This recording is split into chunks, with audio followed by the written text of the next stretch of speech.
మాటలు నువ్వు ఎప్పుడు వింటున్నావనేది చాలా ముఖ్యం. ఎందుకంటే కొన్ని మాటలు రాత్రి నిశ్శబ్దంలో మాత్రమే నిజంగా అర్థమవుతాయి. చుట్టూ శబ్దం తగ్గినప్పుడు, మనస్సు ఒంటరిగా ఉన్నప్పుడు లోపల ఎక్కడో దాగి ఉన్న భయాన్ని మెల్లగా తాకే మాటలివి. అదే మాటలు పగలు వింటే భయంగా కాకుండా ఒక హెచ్చరికలా అనిపిస్తాయి. మనం రోజు పట్టించుకోకుండా వదిలేసే విషయాల్ని మళ్ళీ ఆలోచించమని అడిగే మాటలివి. ఇది కేవలం వినోదం కోసం చెప్పిన విషయం కాదు. ఇది భక్తిని రెచ్చగొట్టే ప్రసంగం కూడా కాదు. ఇది ఒకప్పుడు మనిషికి తెలిసి తర్వాత కాలంతో పాటు మౌనంలోకి వెళ్ళిపోయిన ఒక ప్రమాదకరమైన సత్యం గురించి. ఈ ప్రపంచం ఎలా నిలబడిందో అన్నదానికంటే అది ఎలా నాశనం కావచ్చో చెప్పే నిజం ఇది. ఒకప్పుడు ఈ సృష్టిని నడిపించే శక్తులే మనిషి దగ్గరికి రాకూడదని నిర్ణయించిన కొన్ని విద్యలు ఉన్నాయి. ఆ నిర్ణయం భయంతో తీసుకున్నది కాదు, ద్వేషంతో కూడా కాదు. అది పూర్తి అవగాహనతో తీసుకున్న నిర్ణయం. శివుడు, విష్ణువు, బ్రహ్మ ఈ ముగ్గురు కలిసి కొన్ని శక్తుల మీద ఒక మౌనమైన గీత గీశారు. ఆ గీత దాటితే మనిషి తట్టుకోలేడని వారికి తెలుసు. అందుకే అవి మనుషులకు కాదు అని ముద్ర వేశారు. అవే నిషిద్ధ మంత్రాలు. ఆ మంత్రాలు ఎక్కడా బహిరంగంగా కనిపించవు. దేవాలయాల్లో వాటి గురించి స్పష్టంగా మాట్లాడరు. పుస్తకాలలో ఎక్కడా వివరంగా రాయలేదు. పాఠశాలలో అయితే ఎవరు నేర్పరు. అయినా అవి పూర్తిగా మాయమయ్యాయి అనుకోవడం మన తప్పు. వేదాలలో అవి ఇప్పటికీ ఉన్నాయి. కానీ మామూలుగా మాటలుగా కాదు, శబ్దాలుగా కాదు, అర్థం కానట్టు కనిపించే శ్లోకాలుగా, అర్థం దాటిపోయిన సంకేతాలుగా, పూర్తిగా చెప్పకుండా ఆపేసిన మౌనాలుగా ఉన్నాయి. వాటిని చదివే వాడికంటే అర్థం చేసుకునే వాడికే అవి చాలా ప్రమాదకరం. మనం సాధారణంగా మంత్రం అంటే దేవుడి పేరు జపించడం, భక్తితో పలికే ఒక మాటగా చూస్తాం. కానీ వేదాలు అలా చూడవు. వేదాల దృష్టిలో మంత్రం భక్తి కాదు, అది ఒక శక్తి. ఋగ్వేదం చెప్పే నాద బ్రహ్మ అనే మాట చాలా సింపుల్గా అనిపిస్తుంది, కానీ దాని లుపుతో చాలా ప్రమాదకరం. శబ్దమే బ్రహ్మ అంటే శబ్దమే సృష్టి అంటే ప్రతి ఉచ్చారణకు ఒక ప్రభావం ఉందన్నమాట. అది మనం ఊహించిన దానికంటే చాలా లోతైన ప్రభావం. శబ్దం అనేది కేవలం చెవికి వినిపించే మాట కాదు, అది ఒక కంపనం. ఆ కంపనం ప్రకృతిని తాకుతుంది, మన శరీరాన్ని తాకుతుంది, మనస్సును కూడా తాకుతుంది. సరైన శబ్దం సమతుల్యతను నిలబెడుతుంది, తప్పు శబ్దం ఆ సమతుల్యతను చెడగొడుతుంది. అందుకే తైత్రీయ ఉపనిషత్ ఒక మాట స్పష్టంగా చెబుతుంది, ఒక యజ్ఞంలో ఒక్క అక్షరం తప్పుగా పలికినా కూడా ఆ యజ్ఞం తన శక్తిని కోల్పోతుంది. ఇది ఆచారం గురించి మాత్రమే కాదు, ఇది శబ్దం ఎంత ఖచ్చితంగా ఉండాలో చెప్పే హెచ్చరిక. అందుకే ఋషులు మంత్రాలను రాయలేదు. రాస్తే అవి అందరికీ అందుబాటులోకి వస్తాయి. అందరికీ అందుబాటులోకి వస్తే అర్హత లేని వారి చేతిలోకి కూడా శక్తి ఉంటుంది.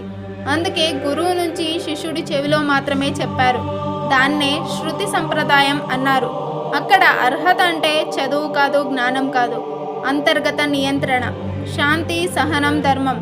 ఇవి లేకపోతే మంత్రం రక్షణగా మారదు, అదే శక్తి వినాశనంగా మారుతుంది. ఒక సమయంలో దేవలోకంలో అసాధారణమైన నిశ్శబ్దం ఏర్పడింది. అది ఏదో జరగబోతోందన్న ముందు వచ్చే నిశ్శబ్దం, అంటే తుఫాను ముందు ఉండే ప్రశాంతతల. బ్రహ్మ సృష్టి గురించి మాట్లాడడం ఆపేశాడు. విష్ణువు లోతైన ధ్యానంలో ఉన్నాడు. శివుడు మాత్రం కళ్ళు మూసుకొని తీవ్రమైన ఆలోచనలో మునిగిపోయాడు. కారణం ఒక్కడే, మనిషి శక్తిని సంపాదిస్తున్నాడు, కానీ ఆ శక్తిని మోయగల ధర్మాన్ని నెమ్మదిగా కోల్పోతున్నాడు. కోరికలు పెరుగుతున్నాయి, కోపం పెరుగుతోంది, కానీ నియంత్రణ మాత్రం తగ్గుతోంది. అప్పుడే శివుడు మౌనాన్ని చీల్స్తూ, ఇంకా శక్తి ఇస్తే మనిషే ఈ సృష్టిని కాల్చేస్తాడని అన్నాడు. ఆ మాట భయంతో కాదు, అనుభవంతో వచ్చింది. అదే క్షణంలో ఒక నిర్ణయం తీసుకున్నారు. కొన్ని విద్యలు దేవతలకే పరిమితం కావాలి, కొన్ని మంత్రాలు మనుషులకు అందకుండా ఉండాలి, అవి నిషేధంగా ఉండాలి అని. ఇది శిక్ష కాదు, ఇది రక్షణ మాత్రమే. ఈ నిర్ణయానికి ఉదాహరణలు పురాణాల్లో ఎన్నో ఉన్నాయి. దుర్వాస మహర్షి శాపాలు ఒక హెచ్చరిక.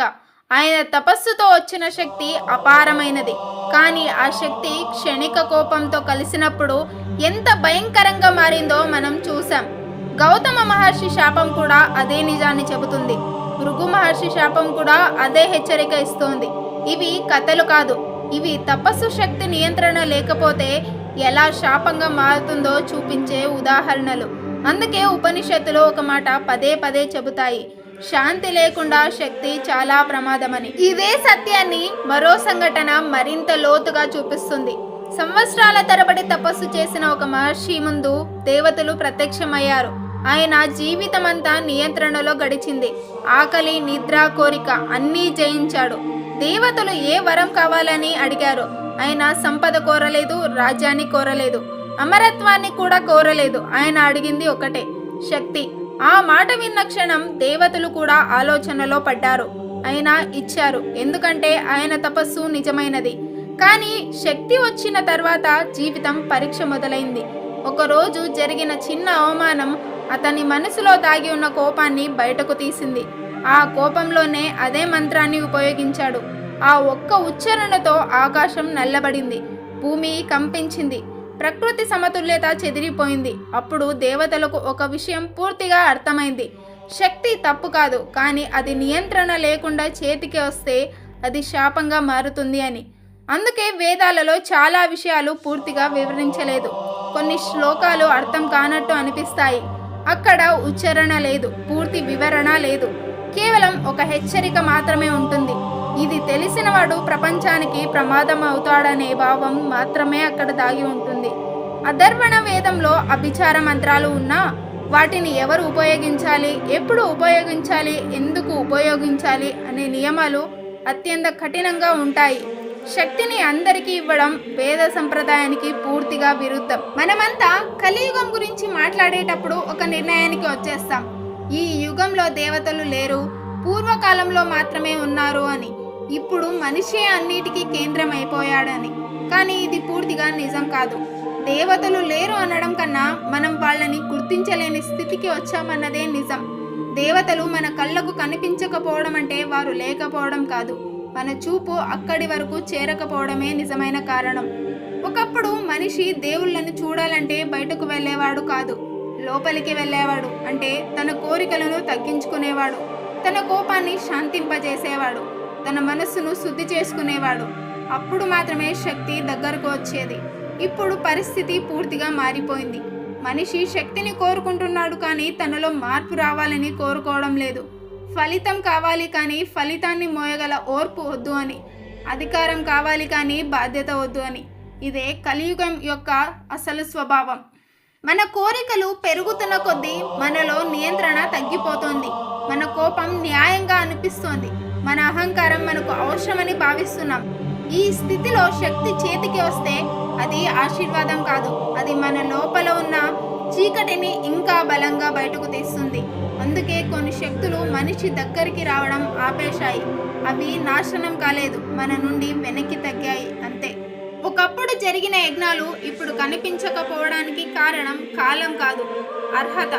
ఒకప్పుడు యజ్ఞం అంటే కేవలం ఆచారం కాదు, అది ఒక అంతర్గత స్థితి. శరీరం, మనస్సు, ఉద్దేశం అన్నీ ఒకే దిశలో ఉండేవి. ఇప్పుడు మనిషి శరీరంతో ఒకటి చేస్తాడు, మనస్సుతో మరొకటి ఆలోచిస్తాడు, ఉద్దేశంతో ఇంకొకటి కోరుకుంటాడు. ఈ విభజన ఉన్న చోట శక్తి నిలబడదు. అందుకే యజ్ఞాలు మాయమయ్యాయి.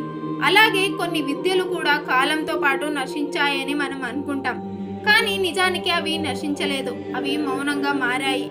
అవి మనిషి వినే స్థితిని కోల్పోయాడు కాబట్టి వేదాలు మౌనంగా అనిపిస్తున్నాయి. వేదాలు మాట్లాడడం ఆపలేదు, మనిషే వినడం మానేశాడు. శబ్దంతో నిండిపోయిన మనసుకు మౌనం అర్థం కాదు. ఈ మొత్తం విషయాన్ని లోతుగా చూస్తే ఒక సత్యం బయటపడుతుంది. నిజమైన మంత్రం బయట పలికే శబ్దం కాదు, అది లోపల నిర్మించుకునే స్థితి. కోరిక వచ్చినప్పుడు వెంటనే స్పందించకుండా ఆగగల సామర్థ్యం, కోపం వచ్చినప్పుడు దానిని న్యాయంగా సమర్థించకుండా లోపలికి తీసుకుని శాంతింపజేసే ధైర్యం, శక్తి చేతికి వచ్చినప్పుడు దానిని చూపించాలనే తపనను అణుచుకొని దానిని మోయగల బాధ్యత. ఇవి లేకపోతే దేవుడే ఇచ్చిన శక్తి కూడా మనిషిని పైకి తీసుకెళ్లదు. అదే శక్తి అతన్ని లోపల నుంచే కూల్చేస్తుంది.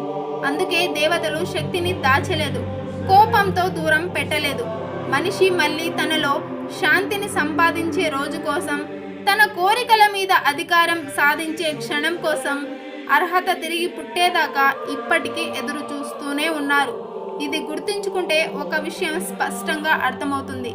మంత్రం అనేది దేవుడిని పిలిచే మాట కాదు, మనిషిని నియంత్రించే శక్తి. ఈ విషయం మీకు అర్థమైతే కామెంట్లో ఒక మాట రాయండి, ధర్మమే నిజమైన మంత్రం. ఇలాంటి మరిన్ని వీడియోస్ కోసం మా ఛానల్ను సబ్స్క్రైబ్ చేయండి. Thank you for watching.